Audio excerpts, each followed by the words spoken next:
vies. Nous rendons grâce à Dieu pour la vie de son serviteur. Nous rendons grâce à Dieu pour la vie de sa servante. Nous bénissons le Seigneur pour ses bienfaits dans nos vies tous les jours. Amen. Donc, sans plus tarder, nous allons commencer notre message. Et ce soir, nous allons parler de la violence spirituelle. Amen. Amen. Nous allons parler de la violence spirituelle parce qu'il nous faut ça. Parce que la vie que nous voyons n'est pas aussi simple comme nous le croyons. Il faut être violent. Amen. Amen. Donc, là, en introduction, nous disons, la violence est une action brutale, physique ou morale envers quelqu'un. Le code pénal le définit comme l'ensemble des actes portant atteinte à l'intégrité physique des individus. Son synonyme, c'est agression, brutalité ou soit torture. Jésus pouvait nous dire dans le livre de Matthieu, chapitre 11, verset 12. Jésus dit, depuis le temps de Jean-Baptiste jusqu'à présent, le royaume des cieux est forcé. Et ce sont les violents qui s'emparent. Alléluia. Donc ça veut dire que nous sommes appelés à être des hommes, des femmes violentes. Amen. Matthieu 17, 20 à 21 dit, c'est à cause de votre incrédulité, l'a dit Jésus. Je vous le dis en vérité, si vous aviez de la foi comme un grain de sénévé, vous diriez à cette montagne, transporte-toi d'ici là, et elle se transportera. Rien ne vous serait impossible. Et il dit, mais cette sorte de démons ne sort que par la prière et le jeûne. Amen. Donc Jésus voulait nous faire savoir ici qu'il y a certaines situations que nous allons traverser. Et ces situations-là, il faudrait qu'en plus de notre prière, nous ajoutons le jeûne. Amen. Il faut que nous ajoutons le jeûne. Amen. Lorsque nous jeûnons, nous ne devons même pas programmer, dire que je vais faire jeûne de 2 jours, de 3 jours. Ça doit être un jeûne continuel. Tu jeûnes jusqu'à ce que tu aies l'exaucement avant d'arrêter. Amen. Amen. Que le Seigneur soit béni. Amen. Amen. Alors, dans Luc 7, 8, le maître loua l'économe infidèle de ce qu'il avait agi prudemment. Car les enfants de ce siècle sont plus prudents à l'égard de leurs semblables que le sont les enfants de lumière. En regardant de plus près ces 3 versets que nous avons lus tout d'abord, nous remarquons que ces versets parlent de la violence et de l'agression. Quand un homme est violent, cela signifie qu'il est incontrôlable. Cet homme, il ne craint rien. Cet homme, il est dangereux. Cet homme, il est incontrôlable. Cela voulait aussi dire que la personne est vigoureuse et agressive. Le Seigneur nous appelle. Le Seigneur nous interpelle. Le Seigneur veut que nous soyons dans l'agressivité. Quand on dit dans l'agressivité, ça ne veut pas dire sur le plan naturel, mais c'est sur le plan spirituel. Parce que nous sommes attaqués de toutes parts. Et chacun est obligé de se lever. Sinon, les gens vont marcher sur toi. Les gens vont te détruire. Comme le pasteur aime le tout le temps, ils vont te faire du mal et après ils vont demander pardon. Donc, il faut te lever. Tu vas combattre jusqu'au sang. Amen. Amen. Que le Seigneur soit loué. Alléluia. Amen. Donc, l'agressivité, ça veut dire quoi? Dans le Matthieu 11, 12, il dit, c'est enlevé par un geste vif. D'une manière soudaine, vite et rapide. Amen. Voici le zèle ou l'agression requise de tous ceux qui cherchent à disgracier les puissances des ténèbres et d'atteindre les canaux. Nous sommes appelés à nous lever et à combattre de toute manière, de toutes nos forces, pour que ces puissances-là qui nous tiennent, pour que ces puissances-là qui nous empêchent d'atteindre notre canal, pour que ces puissants-là soient renversés, pour que ces puissants-là soient enlevés. La violence sainte est requise pour être là où Dieu veut que nous soyons. Ça veut dire, tant que tu n'es pas dans la violence spirituelle, tu ne vas pas atteindre là où Dieu avait préparé pour toi. Tu ne vas pas atteindre ce lieu. Amen. La violence spirituelle est-elle nécessaire pour l'homme ou la femme de foi? Et nous passons en grand temps. Grand temps. Pourquoi la violence dans la foi chrétienne? Ésaïe 42, verset 7 nous dit, pour ouvrir les yeux des aveugles, pour faire sortir de prison les captifs et de les cacher ceux qui habitent dans les ténèbres. Ce verset nous fait comprendre qu'il y a des prisonniers gardés par des gardiens. Et ces gardiens-là refusent que ces gens soient libérés. Ceux qui te voient fixe sur toi les regards, ils te considèrent attentivement. Est-ce que là, cet homme qui faisait trembler la terre, qui ébranlait le royaume? Ésaïe 14, verset 16. Certains êtres humains ont été faits prisonniers. Il y a un gardien qui ne veut pas que les captifs soient libérés. Pour pouvoir libérer n'importe qui de cette prison, il nous faut la violence. Lorsque quelqu'un est enchaîné par la domination de l'ennemi, pour que cette personne soit libérée, nous avons besoin de la violence. La Bible dit dans Matthieu 12, verset 29, où comment quelqu'un peut-il entrer dans la maison d'un homme fort, piller ses biens sans avoir auparavant lié cet homme fort, alors seulement il pillera sa maison. Si Dieu ouvrait nos yeux spirituels pour voir les choses terribles faites par les gens démoniaques, nous allons préférer rester dans nos maisons pour passer notre temps dans la prière. Mais comme nos yeux sont fermés, on ne voit pas. C'est pourquoi on joue avec la prière. Si nos yeux étaient ouverts et que nous voyons ce qui se passe, comment les gens cherchent à te détruire, comment les gens cherchent à détruire ta famille, tu vas chaque fois rester dans la prière. Alléluia. Que le Seigneur soit béni. Alors, je vais parler de l'exemple d'un homme, un jeune qui s'appelle Sanyavé. Dans son village, sa mission était d'apporter la parole de Dieu dans ce village. Mais il se trouvait que ce village était démoniaque, très rempli de choses magnifiques. Alors, pendant tout son temps qu'il passait à annoncer la parole de Dieu, les gens ne l'écoutaient pas. Il n'a pu que convertir une seule personne. Et cette personne était devenue son interprète. Alléluia. Donc, ensemble, ils faisaient l'évangélisation. Et jusqu'à là, les gens ne viennent pas. Au contraire, les gens se moquaient de lui. Alors, un jour dans son sommeil, qu'est-ce qui va arriver? Le Saint-Esprit va le réveiller. Le Saint-Esprit lui dit, va dans la forêt du village.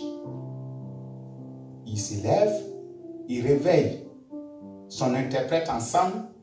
Ils sont partis. Vers 1h, ils sont arrivés sur le lieu vers 2h30. Qu'est-ce qu'il voit là-bas? À l'arrivée, il voit le long de la route, avant d'arriver le coin, c'était des véhicules qui sont garés. Et des véhicules qui sont vraiment des véhicules de qualité. C'est un village, hein, mais les gens quittent loin pour venir faire des trucs là-bas. Donc, quand ils commençaient à avancer pour arriver là où les gens étaient, ils sont arrivés à trouver qu'il y avait quoi? Les gens les plus importants du pays, les politiciens de tous les partis, ils sont là-bas. Donc les gens sont réunis. Ça veut dire, dans la journée, ils vous présentent quelque chose, mais dans la nuit, ils font autre chose. Donc, quand il les a vus, ils étaient en train de faire quoi? D'autres se sont prosternés, d'autres sont agenouillés devant qui? Devant une femme. Et la femme là était une démoniaque. Et elle avait des longs seins jusqu'à toucher la terre. Elle était assise. Et c'est elle qui était assise sur les gens du village pour les dire, personne ne va se convertir ici. Donc la femme était là, impossible de convertir quelqu'un. Au contraire, on se moquait de lui. Quand la dame, la démoniaque, a vu l'évangéliste Sanyavé, il a commencé à l'attaquer. Donc l'évangéliste a commencé à prier. Il a prié. Et il a commencé à être agressif. Jésus, Jésus. Brusquement, les gens ont commencé à fuir de partout. Les gens sont fuis, ils ont pris leurs véhicules, sont partis.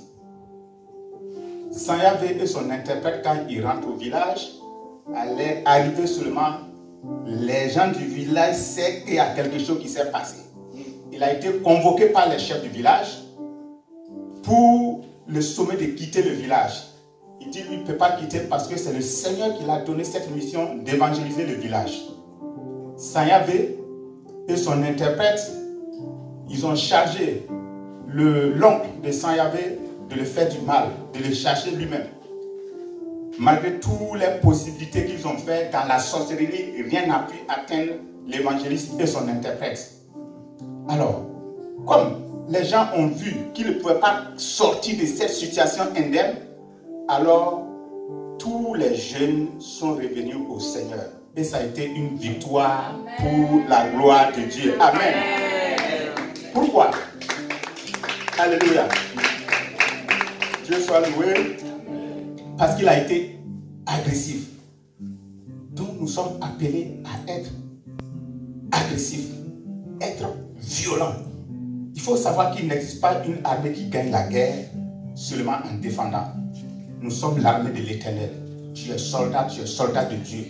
C'est pas en t'arrêtant. Chaque fois que tu vois les gens t'attaquer et toi tu repousses. Non, souvent il faut laisser et puis attaquer aussi. Ne laisse pas qu'on attaque en premier. Commence à attaquer. Amen. Amen. Alors, la meilleure méthode de se défendre, c'est d'attaquer. Vous pouvez seulement vaincre l'ennemi en l'amenant la guerre dans son camp. De nos jours, les démoniaques peuvent prendre des animaux vivants. C'est-à-dire, il prend un animal, il peut prendre un bœuf, il appelle ton nom, il dit tout ce qu'il veut faire avec toi et il enterre cet animal. Lorsqu'il l'enterre, qu'est-ce qui va se passer? Ça veut dire s'il prend l'animal, il veut détruire ton mariage, il appelle ton mariage, sur l'animal, il l'enterre. Ton mariage est bloqué. Il prend l'animal, il dit qu'il ne veut pas que cette famille-là soit riche, il l'enterre, toute la famille est bloquée. Il prend l'animal, il l'enterre, il appelle ton nom, il l'enterre, il dit l'échec sur tous les plans. Ça veut dire là où les gens réussissent, toi tu parles là, ça ne marche pas. Ça veut dire qu'il y a quelque chose qui est là. Pour pouvoir délivrer quelqu'un qui est dans cette situation, il faut que ça soit une prière agressive. Amen. Si c'est dans tes affaires sont bloquées. Si c'est la promotion, bloquée. Même si tu travailles plus que les autres, tu vas voir, les gens vont venir derrière toi, ils vont monter, toi tu es là. Parce qu'il y a quelque chose qui a été bloqué à quelque part. Amen. Donc, ces domaines dans lesquels il l'appelle et il enterre ces animaux-là, ces domaines resteront bloqués. Et tu vas prier, ce n'est pas une prière de quelques minutes qui va débloquer ces situations. Nous voyons dans la Bible, est un ouvrage qui parle de violence. Des hommes et des femmes de foi. Cette violence spirituelle les a apporté un changement positif dans leur situation. La force est une attitude et une détermination. C'est aussi lorsque vous prenez la décision d'aller de l'avant pour un but, peu importe l'obstacle. Les violents n'abandonnent pas. Ce ne sont pas des gens qui, après avoir prié une semaine, abandonnent s'il n'y a pas d'exaucement. Ils opèrent la formule qui dit prier jusqu'à l'exaucement. C'est ce que nous devons prendre. Quand tu combattes un sujet, tu dois prier jusqu'à l'exaucement. Tant qu'il n'y a pas l'exaucement, on ne s'arrête pas. Tu continues toujours jusqu'à ce que tu aies l'exaucement avant de t'arrêter. Alléluia. Jésus nous révèle la mission de Satan. Il dit, Satan, sa mission c'est quoi? Dérober, égorger, détruire. C'est ça qu'il vient pour faire dans ta vie. Son but c'est de dérober, égorger et détruire. Il ne faut pas avoir de miséricorde envers quelqu'un qui veut te détruire. Même si c'est ton ami, même si c'est ton frère. Ne le laisse pas te détruire. Tu dois te lever contre lui. On fait avoir des frères comme Caïn. Caïn et son frère Abel. Caïn était là. Abel est là. Il ne sait même pas que son frère est contre lui. Il y a son frère là veut le tuer. C'est le moment qu'on se lève. C'est le moment qu'on se lève. Il ne faut pas qu'on se laisse détruire par des gens.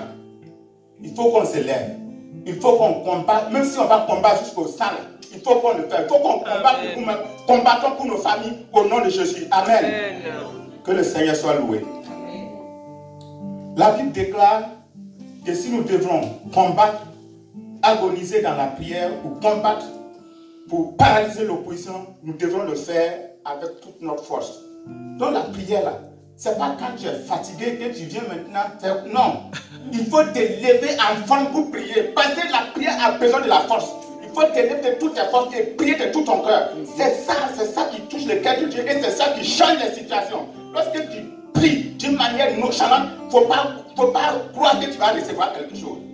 Il faut prier de tout ton cœur. C'est quelque chose qui vient de ton cœur. Parce qu'elle me dit ça, vient de tes tripes. Il faut le faire sortir. Prier de tout ton cœur pour que les choses changent dans ta vie. À moins que tu es content de ce que tu vis. Si tu n'es pas content de ce que tu vis, tu dois te lever, prier jusqu'à ce que, oui, les choses changent d'une manière positive dans ta vie. Alléluia. Amen. Une femme de 59 ans avait sa vie tournée au vinaigre. Une vie tournée au vinaigre. Son mari était devenu catastrophique. Elle avait perdu 25 ans à fréquenter des églises mortes sans succès. Des églises qui ne prient pas. Elle gâcha 10 ans de plus en consultant les féticheurs avant de connaître Jésus.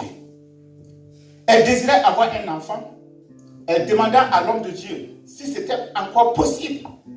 L'homme de Dieu répond par l'affirmative. L'homme de Dieu lui donna quelques points de prière pour rétablir sa menstruation parce qu'elle avait dépassé la ménopause. Donc il fallait déjà rétablir la menstruation. Quelques jours après, la menstruation fut rétablie. Éventuellement, elle eut ce qu'elle désirait car elle le demanda d'une manière agressive. Ainsi, nous devons combattre pour la foi. Les puissants ténébreux sont responsables de la plupart de nos problèmes. Nous devons, en tant que chrétiens, les identifier, les affronter et les conquérir.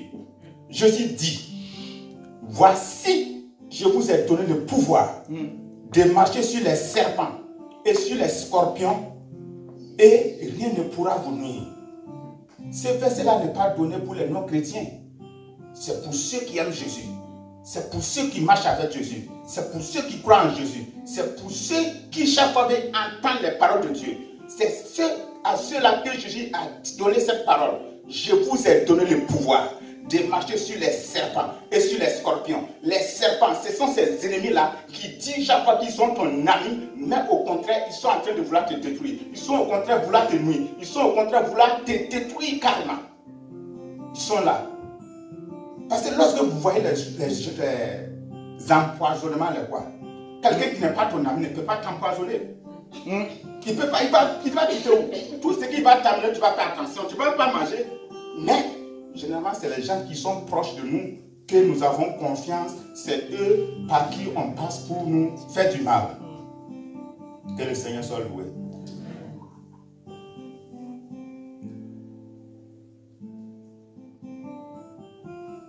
Les chrétiens qui veulent gagner le combat ne viennent pas à l'église que les dimanches.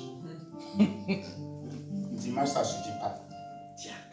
Ce sont des gens qui ont une relation intime avec le Seigneur. Chaque jour, ils sont avec le Seigneur. Amen. Ils attrapent le Seigneur. Ils ne le lâchent pas de leurs mains. Mais dimanche seul, là, ça ne suffit pas.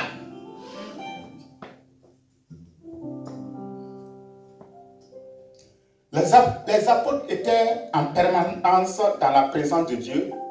Ils connaissaient bien le Seigneur qu'ils servaient. C'est pourquoi ils pouvaient changer les situations qui étaient en leur défaveur en des bonnes situations. Ils inquiétaient le diable, harcelaient les démons. Ils organisaient des cultes du Saint-Esprit dans les rues où les gens reçurent le baptême du Saint-Esprit et le parlaient en langue. Pourtant, de nos jours, d'autres personnes disent que le parler en langue, c'est pour les apôtres, c'est pour les pasteurs, c'est pour, oui, les évangélistes. Et ils se enlèvent dedans. Le Saint-Esprit, c'est pour tout le monde. Si tu disposes ton cœur, le Saint-Esprit viendra dans ta vie. Alléluia. Que le Seigneur soit loué. Alors, les bonnes choses que nous désirons peuvent ne pas venir si nous ne nous engageons pas dans le combat. Donc, le message que je veux faire passer, c'est que nous sommes des combattants. Et un bon soldat, il est chaque fois prêt il n'est pas prêt que le dimanche. Ça veut dire qu'il est tout le temps prêt. Que tu sois chez toi, que tu sois au travail, dans les transports, tu es prêt. Au moment où on dit, il y a ça, tu es déjà prêt. Alléluia. Les démons distribuent toutes sortes de forces anti-mariage dans la vie des gens. Par conséquent, certains ont des mauvais maris, d'autres deviennent des veuves après quelques années de mariage. Il y a le problème d'enfants, de mauvais enfants, des enfants contaminés. Certains entrent même dans la polygamie, alors que d'autres se marient très tard. Il faut la violence dans la prière pour défaire l'œuvre de l'ennemi. Amen. Amen. Dieu soit loué. Amen. Nous allons prendre encore un exemple. Alors, ça c'est un homme, sa femme et puis sa belle-mère. Voici ces trois personnes. La Bible dit que quand tu te maries, prends ta femme et éloigne-toi de la famille. Et ils sont restés dans la famille. Et la maison, comment c'était constituée? Il y avait le rez-de-chaussée et il y avait l'étage. Alors, du coup, le mari était à l'étage et la belle-mère à l'étage. Et c'est la femme qui était au rez-de-chaussée. Quand la femme se lève pour aller voir son mari, la belle-mère l'arrête. Tout le monde sait que ça ne peut pas marcher. La belle-mère l'arrête. La femme étant fatiguée, elle va consulter voir l'homme de Dieu pour exposer son problème. L'homme de Dieu lui dit, il faut que tu entres dans la prière agressive. Dans la prière agressive. Souvent, nous pensons que nous connaissons les choses plus que Dieu. Oui, il faut aimer. Mais celui qui veut te tuer, celui qui veut te détruire, celui qui veut te nuire, il faut que tu te lèves. Quand nous devenons violents, alors, donc, la belle-mère, chaque fois, elle empêche la femme de voir son mari. Alors, après la prière, une prière agressive, intense, quand elle a fait ça, quand elle est rentrée chez elle, elle allait trouver la bagarre entre son mari et sa belle-mère. Et c'est elle qui était obligée maintenant de les séparer, de les calmer. Et depuis ce jour, l'homme a cherché sa mère. Il a dit, toi maman, tu pars en bas. Et sa femme est montée. Maintenant, on peut dire que les choses sont normales. Voilà. Sinon, comme ça, c'est pas bon. Que le Seigneur soit loué. Amen. Amen. Alléluia.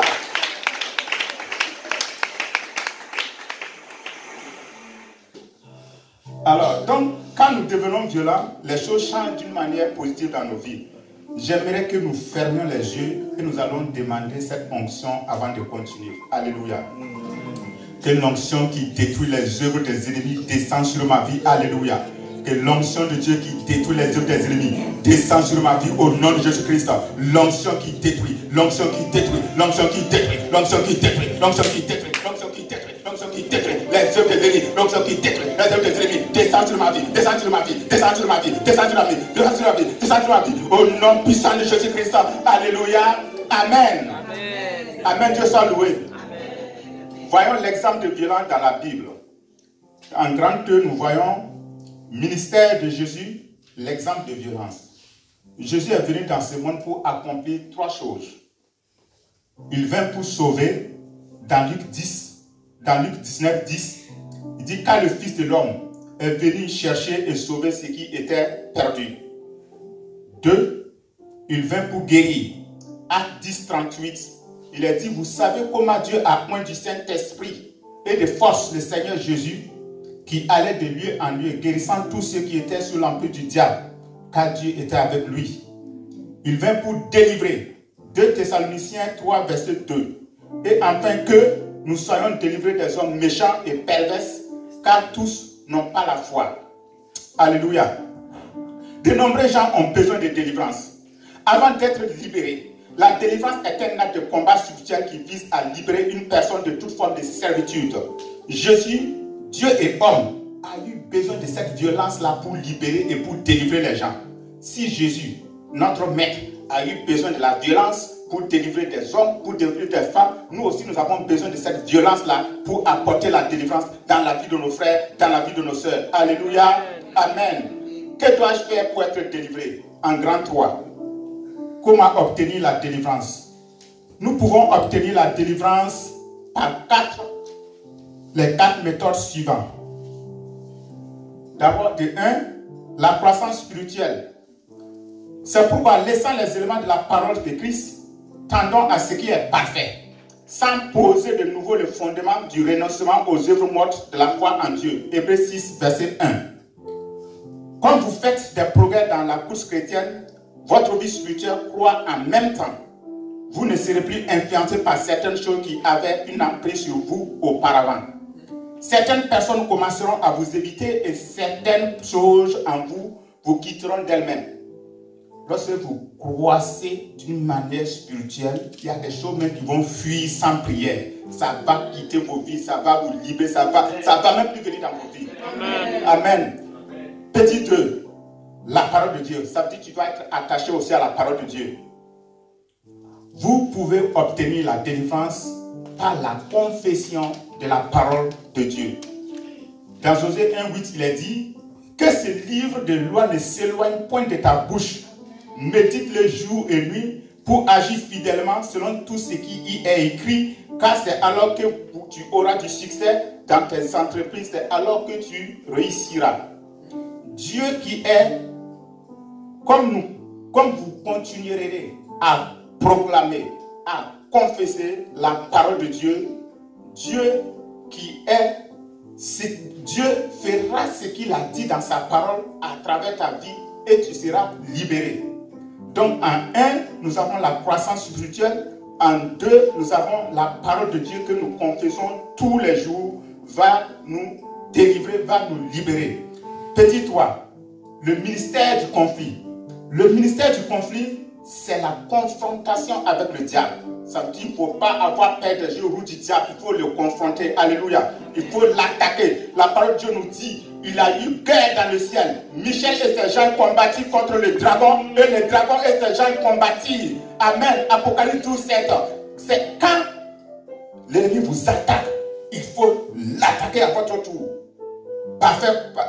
En faisant quoi? En allant dans les cultes de délivrance. Pas de programme personnel. Tu peux même faire un programme personnel pour toi, pour ta délivrance. Il faut savoir qu'il n'y a pas de victoire sans combat et pas de conquête sans guerre. Le fait que nous n'entrons pas en conflit avec le diable ne te protège pas. Je te le dis en même temps. Ce n'est pas parce que tu es gentil avec lui qu'il va te laisser. Il va te broguer. Il vaut mieux te lever et être en combat face à face avec lui que de dire que non, toi, tu ne veux pas de problème. Ici, là, il faut chercher le problème. Amen. Donc, si nous refusons de combattre, lui, il va nous combattre. Si nous refusons de l'attaquer, lui, il va nous attaquer. Si vous n'exercez pas votre autorité en Christ, le diable, lui, exercera son autorité sur vous. Le diable ne fait jamais de prisonnier de guerre. Lui, il ne prend pas un prisonnier de guerre. Quand il te termine en même temps. Donc, bon, on doit se réveiller. Alléluia. Donc, petit 4, il y a les efforts personnels. Alléluia. Donc, nous avons petit 1, la croissance spirituelle. Petit 2, la parole de Dieu. Petit 3, le ministère du conflit. Et en petit 4, les efforts personnels. Ça veut dire que nous avons des efforts à faire. Voici la méthode la plus difficile, mais la plus efficace. La parole de Dieu nous dit dans Ésaïe 43, verset 26. Réveille ma mémoire. Plaidons ensemble. Parle toi-même pour te justifier. Il y a des choses, il faut que toi-même tu parles à Dieu. Parce que Dieu veut entendre ce qui vient de toi. Oui, le pasteur peut te délivrer. Mais s'il te délivre, si tu ne restes pas dans la confession de la parole de Dieu, ça veut dire la délivrance qui a été faite, ça va revenir encore. C'est pourquoi la délivrance personnelle est efficace. C'est toujours mieux de prier pour un sujet par vous-même. Comme ça, la délivrance sera permanente. Toute personne qui peut prier on peut dire que cette personne n'a plus de problème. Lorsque tu peux prier, les problèmes, tu n'as plus de problème. Les problèmes surviennent quand nous cessions de prier. Une partie de la tragédie des chrétiens modernes est que beaucoup ne prient pas. Nous avons des églises qui ne prient pas, des ministres qui ne prient pas, beaucoup de gens ne prient pas, fréquentent la maison de Dieu. Le Seigneur lance un appel pour le christianisme agressif aujourd'hui. Il faut qu'on se lève dans cette prière agressive. Ne te laisse pas manger par quelqu'un. Ne laisse pas quelqu'un boire ton sang. Il faut que tu te lèves de tout ton cœur et que tu combats. La guerre n'est pas pour les chrétiens froussards qui ont peur de leur propre ombre. Car n'importe quoi peut arriver dans ce champ de bataille. Ça veut dire que la mort peut venir. Donc, tu dois te lever de tout ton cœur. Tu dois te lever de toute ta force pour entrer dans ce combat. Alléluia. Tous les hommes de Dieu dans la Bible étaient des combattants. Dès que le diable remarque que tu es une personne violente, il vous évitera, car il sait bien que s'il vous donne un coup de poing, vous lui en donnez 7 en retour. Amen. Ces gens auront peur de venir auprès de vous à cause des peines qu'ils éprouvent. Ce genre de violence spirituelle n'a rien à voir avec votre taille, votre couleur, votre forme ou votre intellect. Il s'agit de connaître l'autorité que vous avez et de l'utiliser. Beaucoup de chrétiens sont paresseux en ce qui concerne les choses spirituelles. Si vous priez seulement lorsqu'il y a problème, alors vous êtes si vous priez seulement lorsqu'il y a problème, alors vous n'êtes pas un bon soldat. Il faut être prêt en tout temps. Toutes les mauvaises puissances qui ne cessent d'attaquer les chrétiens sérieux finissent toujours par se détruire elles-mêmes, dit la parole de Dieu. Il faut se rappeler que le diable n'est pas bon. Ce n'est pas à vous d'être bon, d'être agréable envers lui. Nous sommes en guerre. Nous n'avons pas de miséricorde envers celui qui cherche à nous nuire. Ce dont nous avons besoin, c'est la victoire à tout prix. Les ennemis sont en train de tirer des flèches, jour et nuit, sur le peuple de Dieu, afin de retarder les marches pour qu'ils n'arrivent pas à leur Canaan. Dès que les enfants de Dieu sortent d'un problème, aussitôt ils rentrent dans un autre problème. Si les personnes concernées ne se lèvent pas dans la prière agressive, violente, rien de bon ne passera pour eux. Nous avons un exemple encore d'une femme.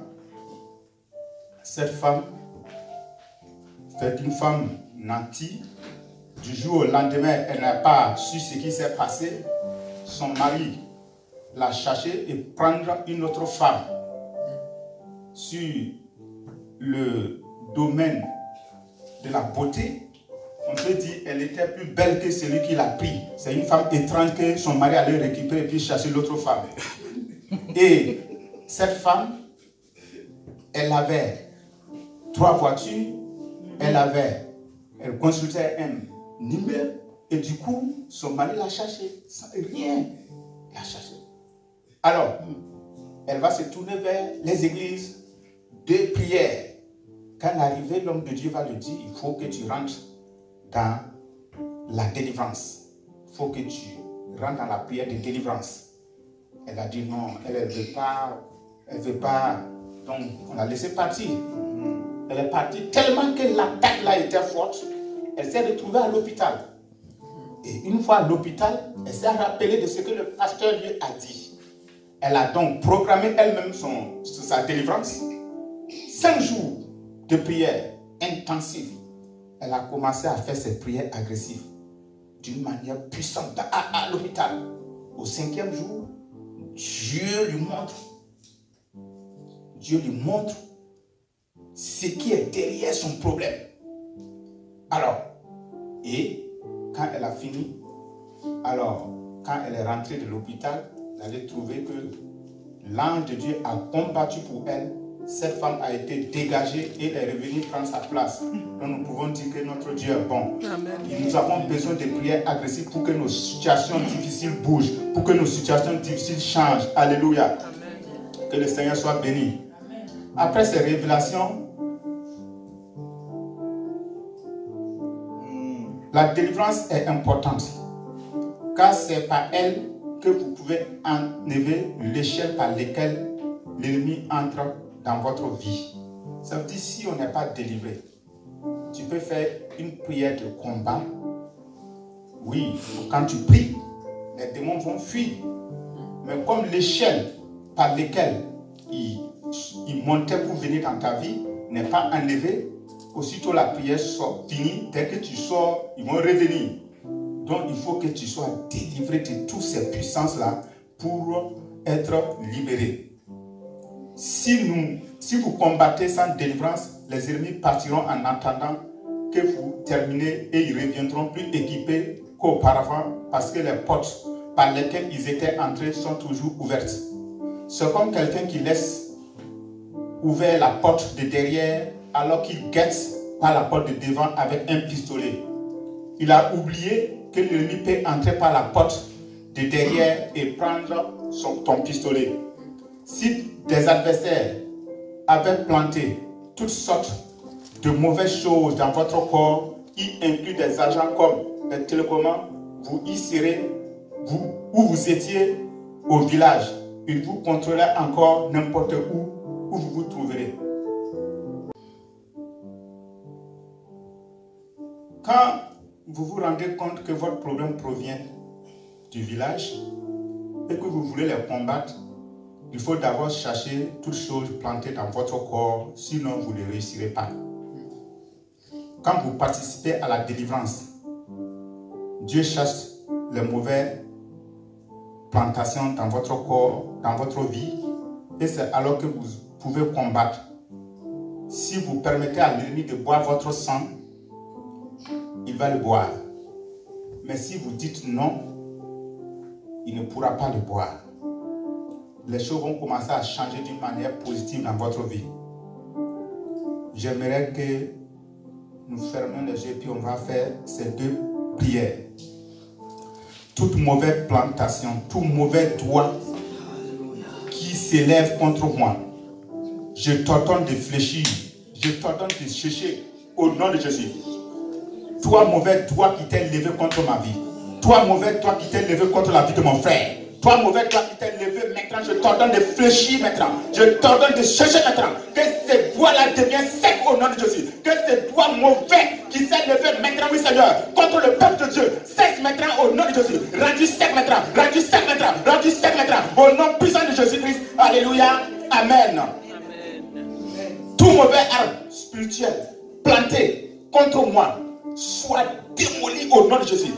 Que tout mauvais arbre qui a été planté dans ma vie soit maintenant démoli au nom de Jésus. Tout mauvais arbre qui a été planté dans la vie de mon frère, dans la vie de ma soeur, soit démoli au nom puissant de Jésus. Soit démoli au nom puissant de Jésus. Soit démoli au nom puissant de Jésus. Soit démoli au nom puissant de Jésus. Alléluia. Amen. Dieu soit loué. Amen. Alors, nous sommes en conclusion.